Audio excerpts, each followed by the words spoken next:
www.sufon.eu. There we go.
Right, here we are. This is Long Oaks Avenue in the Uplands. If you remember the first video that we did, where Phil Jones, the son of the witness, came out to tell us about his father's sighting of a black triangle, roughly 18 inches thick, travelling across the road, over the house there, and it dipped while it crossed the road slowly, and then went over the following house. I think, well, what house was it now? It was number 12, I think it was. Yeah, number 12. Well, that was about 6:15 on the night of the 19th of January 1983, the night we've called the night of the triangles. Now we're going to see a witness a couple of streets away from here, called Natalie Bowden, and she was about 13 at the time, and she saw something roughly between 6:30 and 7:30 on the same night. So it's interesting the fact it's so close by. But the only thing is, it wasn't a triangle. It was more. It was a, by the sound of it, a large disc. So we're gonna have a chat with her now, outside the house where she grew up, which was her mother's house. Until recently, they just sold it apparently.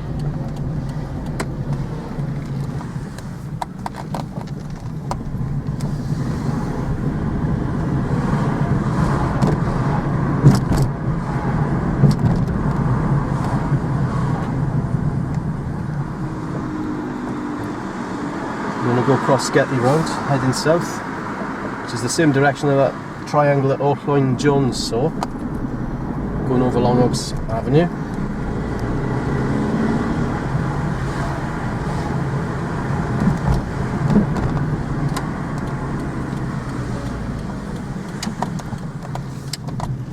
This is Beechwood Road, where Natalie Bowden was living. Number 38.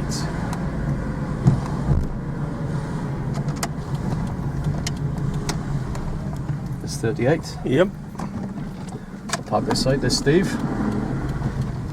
Here's the man himself. I'm Steve Drewson from Swansea UFO Network. Welcome to another exciting instalment of Night of the Triangles. Today is Thursday the 11th of August 2016, and we've come down to Beechwood Road in Sketty to interview another witness to this extraordinary event. So I'll hand you over to Emily now and he can introduce you to the lady involved. Right, here we are, number 38, Beechwood Road, Uplands, to see Natalie Bowden, who was 13 at the time of her sighting. 13, how time flies. Right, we can ask Natalie to tell us in her own words what happened. Right, Okay, so cut. Right. just for the record, one record, this is not to convince anyone, this is, you know, my story for me. I don't need to convince anyone, okay? So, in this house, I was 13, I was sitting in the back room, which is next to the kitchen in the annex, and one evening I was sitting with my dog watching TV, and I just had an urge to get up and go out, and don't know why. but come through the house. The dog doesn't follow me. Through the camera? Mm-hmm. Okay, so. Well, talk to me on the camera. Okay. So I came out from the back room, just came out to the front and stood on this step right here. And in the sky, 30 feet above that house over there, is a massive UFO. The central part of it is, as I said before, it was a stadium shaped, but the windows were like this size, but there was a lot of lights, and I caught the lights were creams and ochres and pinks and all soft kind of colours, and they were all different. I thought it was trying to say something to me in my in my head, but I was also standing there thinking, well, what's it doing there? I didn't see the circumference of it because it was immense. It was a black sky, but all I was focusing on was the lights underneath. So I'm looking at it, wondering why it's there. For 5 minutes, I'm standing there wondering whether it needs the water in the park. I'm trying to make sense of what I'm seeing and logically explain it in my own head. So I couldn't make any sense of it, and then I thought people would think I'm going to be a nutter, so I better go. So I started screaming into the house to call my brother, my sister, and my stepfather. So they came out, and because I was causing so much commotion, the neighbours in the street had come out. So like I said, 2 across there, 2 up here, 1 across the. So basically, in the end, there was about 9, 10 of us looking at this thing. The other thing is that it wasn't cold anymore. The sound in the street, it felt like a pin could have dropped. You could hear a pin drop. It was that kind of, I don't know, just stillness, complete stillness. No sound out of this thing that's there. But when my stepfather and my sister finally come out, they stand on where you two are, and they're looking at it, and I'm like, can you believe it? It's a UFO. And he was like, wow, yeah, UFO, but no excitement or interest at all, just kind of like a dull, oh yeah, UFO. I'll put it at this point, my stepfather and my sister didn't get along. I'm doing this to set the scene because it's not normal what they did next. He walked in and I said, what are you doing? And he's like, I've seen enough. So he steps down, mechanically but fluidly, follows, and my sister does exactly the same. And I'm like, Ashley, what are you doing? She's like, she didn't even answer me, she just followed him in, which is not normal. Like I say, she would never ever, just out of stubbornness. So they went in, and I'm like, well, I'm watching it go, so I'm standing there. So it's been 5 minutes I was out on my own. I called them out, they've been out there for 5 minutes, they've gone in. And I'm just standing there, and I'm just watching it, and I'm, kind of looking at the lights, wondering, just asking it questions. Mentally, telepathically, if I was like sending it, like, what's going on, why are you there, what you do, take me away. I'd even asked it to give me another perspective. I'm bored of it, come on, continue. As a kid, you're just joking around. I was just looking for something and some logic and some sense. So after another 5, maybe 10 minutes, I was just really I was just looking at it, and then all of a sudden it wasn't there. As clear as I'm looking at you two. I didn't see you move, but you're just not there anymore. It's just blank space. I could see the stars. It'd gone cold, it was windier. That stillness. And there was nobody on the street but me. I looked across all the houses, there was no one there. But what I saw was the central bit. Like I said, I couldn't see the circumference of it, but I know that my sister, we discussed it when we went back in. I went back in kind of really just gutted and upset and wound up. But I didn't see it go. That's where I was there. I just wanted to see it move.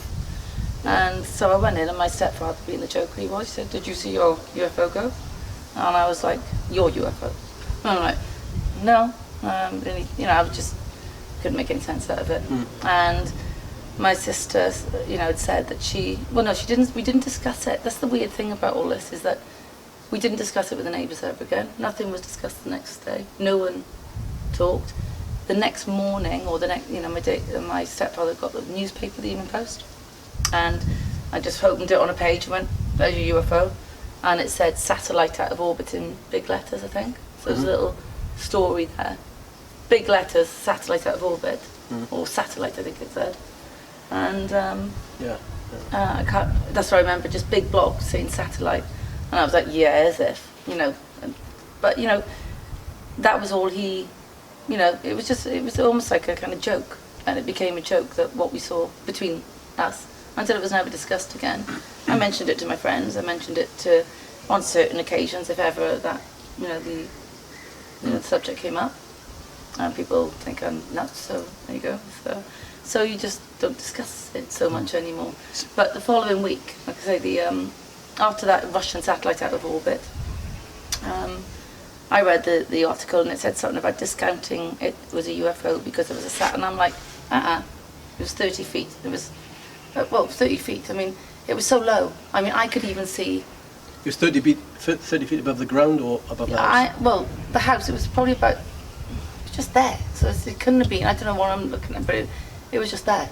It was just so low. I could see every detail of the central part of it. And like I said, I couldn't see the outside of it, because all I was focusing on was the lights in the middle. Yeah, I was thinking that it was a message. You can't understand lights, can you? But you just at what point did you find this ball patch? That was about 7 days afterwards. I was washing my hair. Yeah. Oh, I don't even know whether it was 2 days, whatever it was. I washed my hair and I was rubbing the shampoo in. And I was like, oh, it's weird. It feels really cold. It just felt really cold. So then I was like looking. I'd gone in another mirror, and I was like, oh my God, that is really weird. Why? Where did that come from? I mean, I've washed my hair enough to know that wasn't there before the experience. And yeah, so I asked my mother, some people say, oh, just ask your mother, if you had an accident there. And my mum said, no, you haven't had an accident there, but the point is, I knew it wasn't there before, that experience, so I don't know. And you told me that your stepfather doesn't remember it at all? Well, this is the weird thing. Years later, when I had my first child, I think there was an article, I was 18, 19, there was an article that came out in the newspaper, and it was a young lad in Bishopston. I'll say young lad, I know his name now, it's Neil Spring, because I looked on your thing, and he was doing, he was looking for, things on sightings in Wales. He was looking for research and things, and he talked to some people, and he wanted to, the ones that he considered that was of relevance, he'd come around and interview. But that was not when I was 18. I saw the article about it when I was 18, 19 or something. I can't remember if it was my first or second daughter that I saw that article. But it was only when I had my son, Harvey, it was in 1998, that I saw the article again. And I thought, I'll get in touch with him this time. There's a lot less going on in my life, I got a child. So he came around, I got in touch with him, he came around, and he just interviewed me at home. I think he was really young at the time, he was about 19, 20, I think I was quite surprised how young he looked, or, for all this, So I gave him the story. He said, would you mind doing some hypnosis? I said, I don't mind, but the thing is I had a good experience. I don't remember, I don't want to go back in hypnosis and find that it was a bad experience, if anything. Right. Yeah. So I'm quite happy with what I experienced without, because I've got a ball patch, what did actually happen? That worries me. That's the sense of, I went for it anyway, but I'd actually argued with my partner the day I went down for hypnosis. Went down onto, Walters Road, where the acupuncturist or that, the help, I don't know what it's called, what was it, Tenby? And I went there, but they said to do a colour chart to see whether you're susceptible to being hypnotised. So I called out these colours, and he said, no, you're not susceptible today. Just through colours. You've got no recollection of loss of time or anything at all that day or that evening? Well, the only recollection I'd have is that point where they'd gone in, I'm standing there, and in that moment of me waiting for it to go, I can't explain how I didn't see it leave, because that's all I was there for. You got no recollection of it going, whether it just disappeared or it no movement, no disappearance. Were there any flashing lights on it when it was visible? The light, that's what I'm saying. The central part of it, I'll draw it after if you want, is like I said, it's stadium shape. I was looking, so the size of that bit would have been these two houses here. Imagine that as a stadium shape, but it's going that way. Okay, I'm seeing this side of it. Yeah. Okay. It goes out because it was so black that it was a black sky anyway. Right. So I was aware. So you couldn't see the shape of the craft itself, just this ring which was underneath it. Yes, yeah. But when Neil Spring got in touch with me, I asked him. He said, "Was anybody else there?" And I said, "Yeah, my sister." And I told him the story. So I phoned my stepfather up and my sister, and my stepfather said, "What are you talking about?" I'm like, I said, "You know, the UFO, the one." He said, "Nah, I've got no idea what you're talking about." Yeah. Okay. So I phoned my sister Ash, and because she's in Bath and he's in Bristol, and she said, "Oh, yeah, I thought it was a dream." That's how she put it. She said, "I thought it was a dream." That's interesting. And I said, "Well, no, Ash, it was clear." She was like, and when I said, you know, I'm sorry, Ash, but she thinks that you know, me by saying it was for me, I felt like it was for me. That experience was just for me because, like I said, I was the first one out. Yeah, made a racket, called everyone out, and when they've got everyone's, you know, they've gone back in, and I'm waiting for it to go, and when it does go, but I don't see it go. Was there any noise? Nothing. That's what I'm saying. You could hear a pin drop. It was still absolutely. The flashing lights you described, are they around the perimeter of the sort of the circle? You can laugh this. I've thought about that you this. described. It's in every window. So where? In every window around that bit that's protruding, like I say, stadium bit that's coming. So the stadium bit is protruding downwards. It's protruding down. It was oval shape, or was it round? Yeah, that was the stadium shape. The Oval. oval stadium. Oh, Yeah. round. Yeah. Oh, yeah. Oval. Okay, yeah. Well, oval. I think more Yeah, of an egg, oval, but yeah. elongated. Circular. Yeah. Oval, The stadium. It's simple. yeah. So anyway, the lights are, like I said, they're this size, the windows, okay? Yeah. I'm looking at it, I know that they're this size. And if, I call it a 70s ship because it was very clunky, like 70s cars are. It's not this elongated, streamlined kind of, you know, stuff you get these days. You know, it seemed quite crude, you know, the actual shape of the windows, you know. They're on a slight angle coming in as well. Yeah. So, but underneath, I don't remember what's underneath, but I was just focusing on the lights. That's what I can, you know, remember. And when I say they were pearly, they were kind of like, you know, all very soft colours from mint, you know, iridescent Pastel kind of, Yeah. Pastel colour. Yes, yeah. So what time of day Yeah. was This was, I don't know, I can only say it was between 6 and, because my stepfather was home from work, so it was 5:30. Me and my sister, my mum was, I don't know, it's a very busy household. For 3 of us to be in, it's quite shocking. There was about 7 of us, 8 living here, so I don't know, don't understand, to tell the truth. I think it was between 6 and 7:30, 8. That's you know, but say it was. So it was dark. It was very dark. It was cold. Apart from Well, not when it Not was. when it was there, No, but it but would have been cold. normally would have been cold. Yeah. But you say there were people the other side of the road looking at it. So if you say it was over that house, No, not these two houses. right? That one over there. That was Or the people standing outside. the Mr. James's family. That For would have that, been- so for that, but they were the other side of the road. Yeah, but they were looking across up. They were looking across. So it was over the street then, yeah. for them to be able to see it For outside me- the road. Well, like I say, I saw the stadium bit, which was here, so it was kind of protruding over, you know, it's probably to the pavings, you know, the edge Right. of the pavement. So it would have been there, but I was looking at it. So and- those people there would have been looking straight up at it. No, they weren't there. The people next Well, door to the these people down lots. there, rather, yeah. Yeah, everyone else Yeah. would have been. There was these. There was still students down there at this time. There's, you know, Yeah. there's been a student area, but How far across the street did it come? I don't know. I was just focusing on the central Right. bit. But what I'll say is, my sister said when I said to her that she remembers it like a dream, and I tried to explain to her about the lights. She said, "I don't remember any lights in the middle." I'm like, "Oh," she said, "They were all coming out the edge." I said, "What do you mean the edge?" And she went, "Over the edge of, you know, the disc of it." So she told me it was a disc. I just remember the central bit. Right. So I knew it was black and I couldn't see the stars. Whereas when it had gone, all you could see was stars. Because we So a little while back we interviewed another witness, Mark Rayworth, who on that night was with his mother. He was only a little boy at the time, about 8 years old, but he remembers it very vividly. that's He saw funny. 2 gigantic triangles moving very slowly from Town Hill over towards the bay.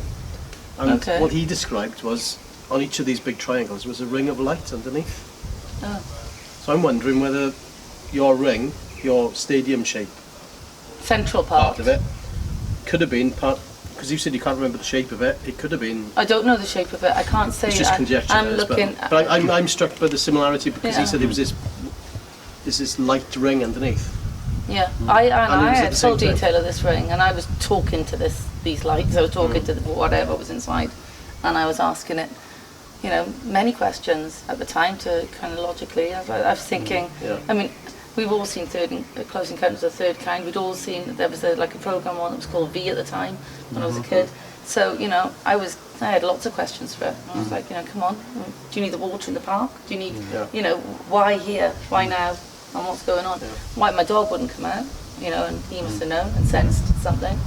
I had come out, but I don't know why I came out. There's no reason for me to get up from where I was sitting, and you know, I just I had an urge. I just came out to the front door. Was there any comment by the other people in the street No. at that time or the following Nothing. day or anything? Nothing. Nothing At all. Which is why, when I say my Dave left and went, I've seen enough. And I'm like, you're nuts. I was standing here and I went, that's a very strange reaction. I said, you're nuts. What do you mean? For something like that. Just Exactly. to say indifference and disinterest. Well, after 5 minutes, he was, you know, I was just staring at it and going, oh my God, it's amazing.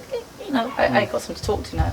And I knew that I wasn't going to be discounted. And, you know, everyone, you know, I needed to call somebody else. That's how my brain was working. It was, I'm going to be called nuts. I better get someone out here. But with all the racket I was making, I was screaming, going, Dave! You know, Ash, screaming at them to come out.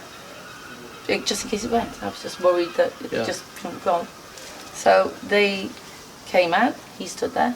No, yeah, he stood there. She stood there, and Ashley was very quiet, very, very quiet, which is unlike her too.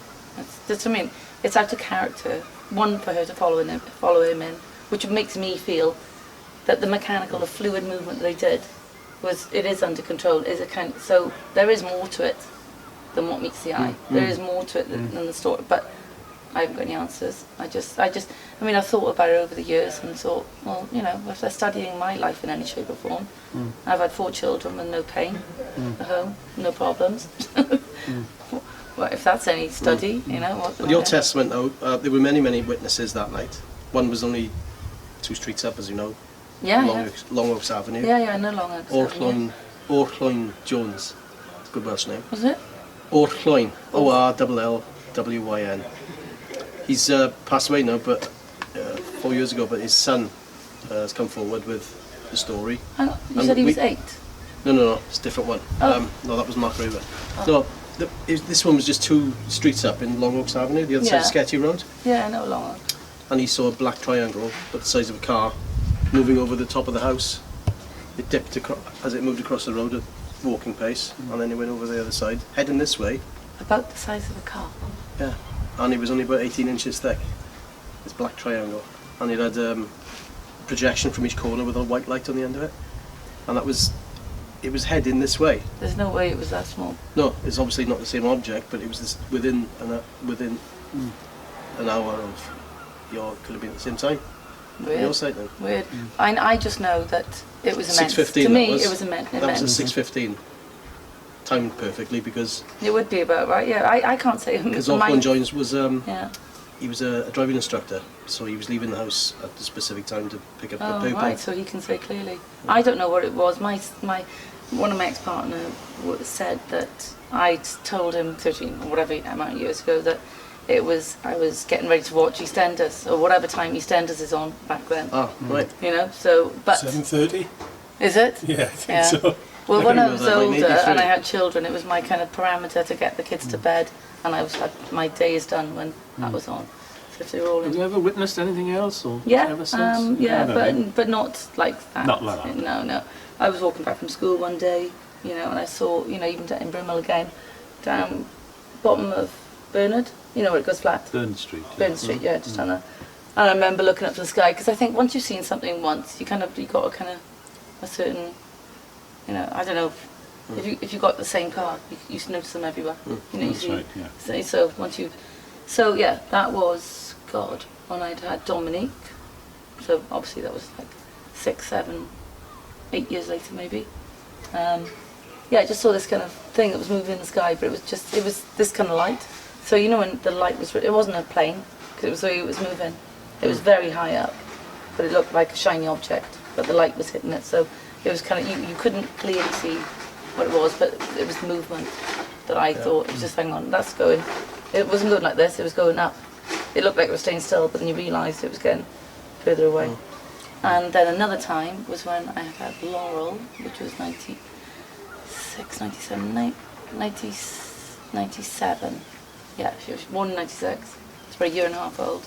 So 97, early, years of 98. Anyway, up in Dunbar, I was living up in Dunbar at the time. And you know the valley that goes down through, from Fairwood, you know, the Calvert? Yeah. That road that comes down there. Black Hills. No. To Kittle. Killar, at that school. You know that, what's the road? You know, up in, you go, Dunbar, yeah, you go up to, Oh, right. yeah. So halfway, somebody was having a christening and after party, you know, with all the kids. And in the garden there, I saw this kind of cloud. But I saw something behind the cloud, and I saw the lights behind the cloud, and it seemed like this cloud was moving with these lights. But that was, again, through the valley. If you're in that area, you can see, imagine that's the road, this bit's the road going down, and we're in a house here. So the valley is going down, and it was just kind of like moving down through the valley, this cloud, but the lights behind it. So I didn't see it, but I saw the lights, again, the lights. So I just thought, oh, that's clever, it's disguising it, so. Have you got any psychic abilities, do you think, at all? I've had a lot, well, after that experience, I was having many, dreams that would come to pass, premonitions. I've dreamt about my daughter before it was born, and somebody holding it, and that, you know, a lot of things like that come to pass. Right. Yeah. Did you have any sleep paralysis, like before the main event or after the main event? Was there any cases of waking up and not being able to move and that type of stuff? After at Laurel, there was a couple of things, but I don't know. I think that was just down to exhaustion after having children, or you know, sleep. My sleep patterns always completely changed after having children, and you know, you breastfeed at the night, and then you tired, and then you'd know if you had sleep paralysis. It's one of those situations where you sort of wake up and you can't move and you can't speak.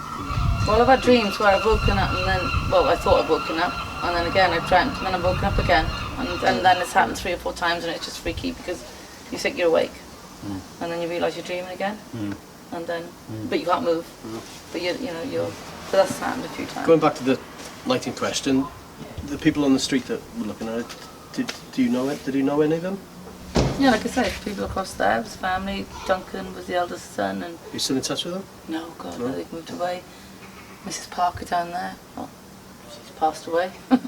The people down there, I'm not really sure who they were, to tell you the truth, because like I say, it was a student. There's only 1 or 2 students' house, but they used to rent a house or flat down there, so I didn't know who they were. The gentleman down there, I called him Roseman, he used to tend to his roses all the time. He passed away, you know. Yeah, there's a lot of time has passed away since then. Yeah. Well, it is quite a long time ago now. We tend to find that most of the witnesses that are still around now were sort of young when they saw it. That's right, when you just said the boy was 8, that's quite interesting to me, because, you know, for all these children, and I remember it's clear as day, because no one has shaken me from, oh, you couldn't have been, or that wouldn't, you know, so many people, you know, and you're ridiculed. So obviously that's why for many years I kept quiet about things, or if the subject came up and people were interested, I'd speak about it. But otherwise, you know, it's just, you know.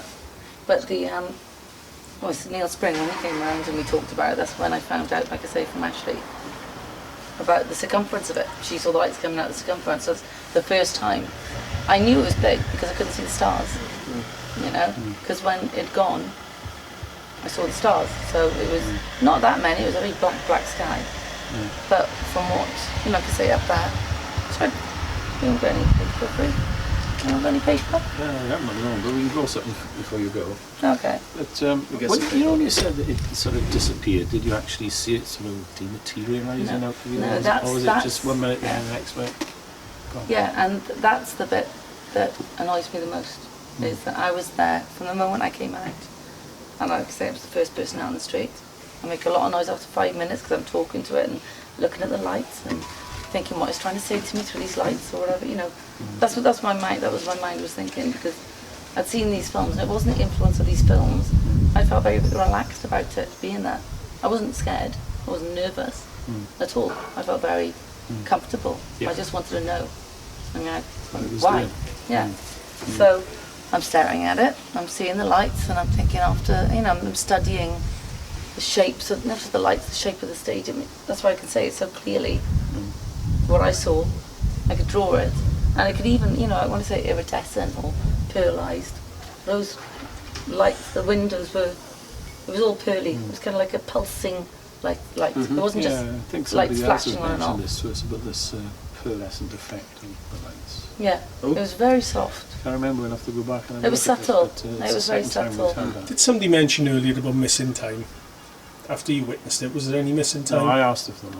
I don't, well, the only thing, well, getting back to the question you just asked me, did I see it go, did it dematerialise? I was standing here and I'm looking at it and in the end, I'm like, come on, move. You know, that was my attitude. I was quite jokey about it. It's like, okay, you know, I just want to see you move. Can you move now, or can you take me with me? You know. But it does I seem to wasn't be saying missing that. time because when you were suddenly aware that it had gone, the other spectators in the street had gone as well. Well, that's what I mean. obviously it was- When it I was a while looked, later. well, however long later it was, I didn't look at the time when I went in, and my stepfather said, "Did you see it go?" You know, there was still that jokey element there. My sister was silent, but I was looking at it, and I was thinking, "Come on, then, will you move?" Because I'm getting bored now. That's actually, believe it or not, I'm getting bored. It's been long enough, and it wasn't cold. It was still like that. You know, when your ears, like as if you want to pop your ears. And that was the silence. So there might have been a bit of heat coming from it then. That pressure. No, I just think. No, I just think it kind of. It had stopped the cold because it was in January, wasn't it? It should have been cold. Yeah, it normally is. But then I was a kid and I was out in all weathers anyway. But without, you know, not. But when you hot noticed it rapids had to- gone, you noticed that the people had gone as well. Yeah, yeah. So Dave and Ashley had gone in, and I'm like, phew, nuts. I mean, I wasn't even aware of the people at that point. Only when they came out did I look, and I go, oh, you know. We weren't waving, going hi. We were all looking at it, you know, I suppose. But I was focusing. It was just me focusing then. I wasn't focusing on anyone else. This was, you know, you don't look at anything else when, you know. But so looking at that, and just waiting for it to go. And in the end, when Dave went in, and he said, I said, where are you going? I mean, I didn't even want to take my eyes off it. And he said, I've seen enough. I went, I've seen enough. It's a UFO. It's a once in a lifetime opportunity. What are you doing? And he was, and he just carried on walking. Then Ashley, at the corner, I said, what are you doing, Ash? She didn't say anything, just walked in. Fluidly, kind of, you know, when I, sorry. All out of character. What's that? I understand that. So this was Dave, you know, so I'm standing there, you know, going, what are you doing? Dave just goes, I've seen enough. And in, and she kind of just steps down and just, it was very, you know, fluidly done. Yeah. Dave, Okay. you think if you see something like that, you just stand and watch it. Yeah. No matter how many people are here, you would just stand and Well, watch, in see your what happens. mind, yeah, but because, I mean, most people want to see this. You know, to me, I think I'd probably dreamt about or asked for this to happen. Many, you know, like I say, I was very at home and comfortable when it happened. So what you're saying basically is if something was convincing him to sort of just... Yes, that's what So I when- feel. I feel that is, And whether he and knew it or not, and it that evoked was his memory his of it. choice. I think it was his choice to walk in.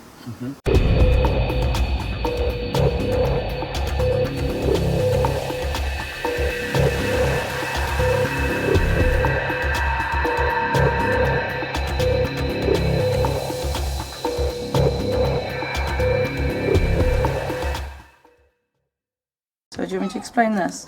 Sure. Just hold it up, just for the shot. Right, so across the street here, this is the stadium shape, I'll call it, protrusion underneath the craft that I saw. These were the windows. They were pearlized, pulsing lights that would move, but more pulse and move. Kind of, it wasn't a. This, I call it as my 70s craft because it was very clunky. It wasn't streamlined as you'd imagine a space craft to be. Yeah. So it was almost like I could see the joins of everything, you know, it was crude. And this is all the darkness, I couldn't see that. I think that's the bottom of the craft, but I was focusing on this, so I couldn't see. This is from the floor to the pavement, 30 feet above. Imagine the house is 40 feet, I suppose, in all in total. It was very low. It was silent. You could hear a pin drop. It felt like your ears would pop. But that was the atmosphere of the street. So there was people standing to this side in this house. People standing. There's another set of houses, and next one's over. And then on my side, there was a lot of people out. But by the time everyone had went and the craft had gone. There was nobody on the street but myself. So this is opposite Beechwood Road. This is 38 where I'm at. I don't know what the numbers those are, but it's So it would be yes. about the And houses just there. above, literally just above that chimney there. 5-10 feet. There it was. And my sister, who was with me, who was standing next to me, only many years later she'd say she remembered it like a dream, and she saw the circumference of the craft and all these lights coming out the edge, which would have been all the way over there to the end of the street. Certainly the end of those houses, if not further. So if that's the circumference she saw, I can't judge that. I just remember this being black. And when it had disappeared, all I could see was dots of stars. But it didn't disappear, it was just gone. And that's what left me dumbfounded, because I wanted to see it go. Do you know what that sounds like to me? It sounds like you're abducted and just put back in the spot and they took off. So by the time you come round, it as far as you were concerned, it's just gone. But to me, I'm such a strong cat. I know my mind. I know, you know, I don't, unless they just completely wiped it and let me think what I wanted to think. Like my stepfather's very strong-minded as well. For him not to remember it and just feel it's just, that's the bit that lets me down and get gutted about, because I don't know what's happened. But the ball patch, if I go back to a hypnotist and find out it was it was not a nice experience. Now we got this on camera. Can you show the ball patch again? Do you mind? No, I I want to get too close. don't. I don't know, can you help me find it? Because I don't know where. I can feel it. Yeah. What's that?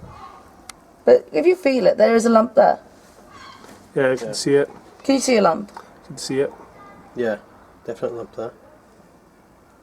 It certainly wasn't there. Nice. Okay, thanks, Natalie. Okay, yeah, That's thank you fine. very much. No, We no, appreciate no, it. no. Thank you. Thank you very much indeed. Thank you. Okay, that's great. And now it's out there.